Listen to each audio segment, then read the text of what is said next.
You get to watch me die in a 1v1 game. That's pretty good. Oh man, that's not good at all. Yeah. It's crazy. Alright, so here we are with, let me see this. Okay, so I am India, and now we're dealing with the Chinese-Mexico player that we saw last time. I'm gonna give you a hint. I'm gonna die to the Baja California trade monopoly thing. Yeah. Yeah, now that that's out of the way, you kind of expect what's going to happen here. So basically, I was running into this game fully expecting like a normal Mexico. This was before I started doing a lot of casting, you know. This is before I started really getting into casting and know what to expect from these people. So I just thought most of the Mexicos played pretty normally, right? And when they did go Baja Revolt, because I think I assumed he was going to go for a Baja Revolt, I kind of just figured, oh no, he's gonna play like Chori, you know, like Chorizo Zarate. And he's just gonna like rush me with some filibusters, with some outlaws, build a factory, make a few outlaws with his cards. I didn't expect him to go for the Monopoly thing. That threw me for a loop. So I was not ready for this. So basically what I did here was I went with the standard sort of 14, 15, 16 village rage up with India, you know, and gradually start moving villas on the hunts, you know, like just like that. And thinking everything was going to be hunky-dory, you know, until it wasn't. And that's kind of what happened here. So yeah, I'm going to just try to get some bills out pretty much right over there. Just like that. Like an innocent little boy in the candy store. And yeah, send my distributivism. My deck is called Hamla. Just like the voice line. Hamla, Hamla. So you're going to get capitalism. Not capitalism, distributivism. I just said distributivism. Why did I say capitalism in there? I don't know. Alright, so there's the wood trickle there. Very good. Get that. Whereas this guy is cooking. He's really cooking. He's getting advanced trading posts. He's going to make all the trading post construction super cheap. So when it's time to do trade monopoly, he's going to have every trading post on the map. Isn't that lovely? Yeah. Isn't that beautiful and lovely, huh? He's going to age up with Taxicala so he can build a nice, lovely saloon somewhere and be able to pop out outlaws, so when I do try to take out his trading posts, it's not going to work. How convenient. Yeah, alright, so here I am. Like, I'm really slow in this. Like, I don't think I've studied build orders with India for a very long time, because you can tell how stalled out I am. It's like, literally crazy, man, how slow I am here, basically, yeah. That's all I'm going to say. Literally insane. Yeah, pretty much.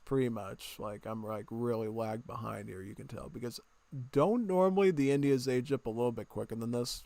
Yeah, I think they do, so I definitely did something wrong here. It's like I'm like Rip Van Winkle, sleeping for like 50 years, and then I wake up in like a whole different century of how they play India. Like, what? Why are you aging up? Why is the other guy aging up so fast? And I don't realize it, and then they're already doing the Baja Revolt on me. I'm like, oh, I know what to do. I'm just gonna make some Gurkhas. And then trade monopoly go, what? It's not an industrial age. How's he doing that? Oh, I knew about the card, but I didn't expect him to do it. You know, about the trade monopoly card that Mexico gets. So that was just me just not understanding competitive play that much, right? Okay, so he is aged up now with Texacal. He's gonna build a saloon somewhere there. He's gonna pick up his 700 wood, and all that wood will be enough to get him into Baja Revolt. And from there, he's gonna go build, like Bob the Builder on all these trading posts. And then once he does that, boom, trade monopoly. See, this is where I messed up on this one. Look at what I did wrong here. I thought that the villas were just gonna like know what to do, but no, they just stand right here in the middle of the foundation, not doing anything. I didn't realize that for like a minute or two. I don't think it would have made a difference, but look at what I was doing that day. What am I doing? Like, what am I doing? I'm just standing there. I was trying to take his treasure, which was super based and high IQ. And then that's what happened. Oh, I didn't even get the treasure. That's even worse.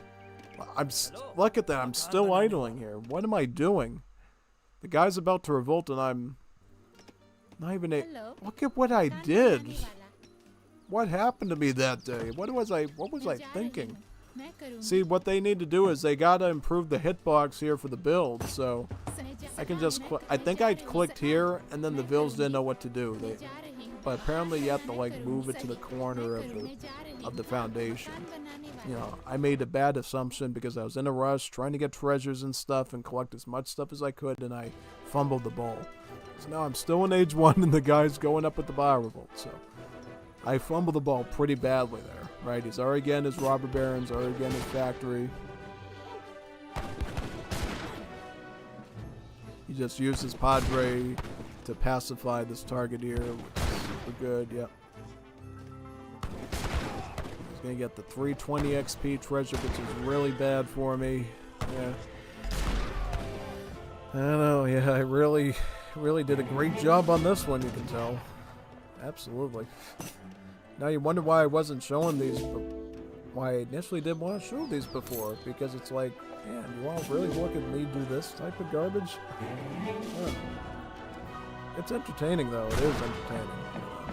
Alright, here comes the Monopoly annexation. There we go, the trade Monopoly's victory has started. And guess who doesn't have any military on the map yet? Me. I'm shipping in about 5 Sepoys and training Gurkhas. Alright, so I'm at least doing something here. I think this is the scary thing. With all the with me fumbling the ball on the Wonder, I still had army out quicker than Skull Knight did when he had to deal with this. That's the thing that really baffles me, because I was looking at Skull Knight's timing to reacting to the trading posts, and it was like, man, I actually was more reactive and responsive than he was. It was like, wow. Like, I know right out of the gate, it doesn't matter if I don't have enough troops, I gotta like start going after these trading posts. I think I first tried to go for the middle one because I wasn't like scouting properly over here, and I was like, oh no, I'm gonna go for this one. And I realized, I see the flag over there, I'm like, yeah, oh yeah, that's a good idea, let's go over there, that's great. Yeah, and then I realized, oh no, that's not a good idea, no, I gotta get out of here, and I had to retreat, just like that. See that? Very smart on my part. I'm scouting the map. Right? Retreat, retreat. Oh man, look at that one. Because you've seen my Wars of Liberty gameplay before. I'm like a hawk. I'm like a Giga Chad at Wars of Liberty. Seeing me like do this bad in DE is just. I think it was during my work shift that day. Like I had to like fit this in to just get the series done, and I was like, all right, you ready? I think I had like a workday emergency too that day. Like they were doing some event on site, and I had to fix the software remotely, and that's why I was frazzled when I was doing this match. Like I literally wasn't even like thinking properly. So that I'm thinking that might have been a factor, and also the fact that I was trying to rush through the game because I knew that something might go wrong again. So I was like, you know, Murphy's Law, what can go wrong will go wrong. So yeah, that was more of a personal life, not a crisis, but I was, you know, like an emergency for my job that I had to deal with, and that's why I was like trying to rush through this so fast. Yeah.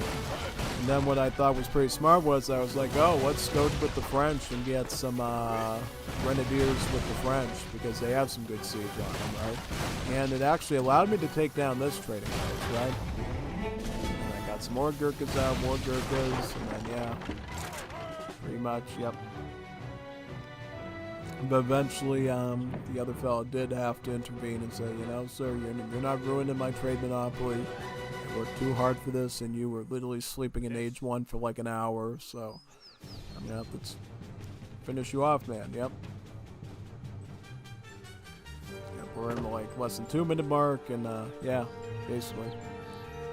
Crazy, right? Yep. Alright, so he's got the Corduros there. He's gonna lasso my Gurkhas. I realized that just too late, and now the war boys get ambushed. Now I go after this TP right over here.